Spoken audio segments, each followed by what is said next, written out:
जी, जब किसी मनुष्य की कोई सकारात्मक और प्रबल इच्छा होती है जिसमें किसी का अहित शामिल नहीं होता, तो ये कह रहे हैं कि पूरी कायनात उसे पूरा करने में लग जाती है। ये सत्य है या असत्य? यदि सत्य है तो इसका क्या चीज?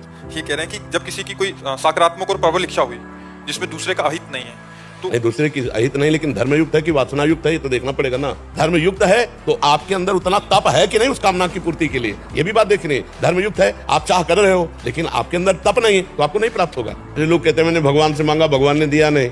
आपने भगवान को क्या माना है? आपने अपनापन भगवान से क्या किया? अगर भगवान का पूरा सृष्टि है तो तुमने अनुष्ठान किया उतना जितना मांगा, अनुष्ठान किया होता तो पूरा हुआ होता। अनुष्ठान करो, उससे पूर्ति होगी सकामता की। मर्ज उतना तप करना पड़ेगा। हाँ, साधन ऐसे मिल जाए तो फिर सब भगवान के हैं। भगवान सबके बैरी हैं क्या?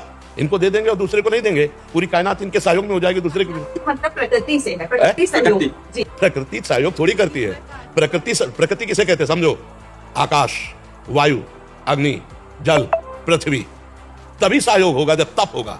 फिर ही ये चीजें सबको मिल रही। वायु, जल, पृथ्वी, आकाश, तेज, अंदर जो अंदर हमारे अन्न जाता है पचता है ना, वो अग्नि के द्वारा पचता है। वैश्वानर अग्नि सबके उदर में विराजमान, जठराग्नि के रूप में। ये सब प्रकृति का अपना सिस्टम चल रहा है। हमारी जो कामना है उसमें जब तप है, भजन है, साधन है, तो हम प्रकृति रूपी दुकान से ले सकते हैं, अन्यथा नहीं।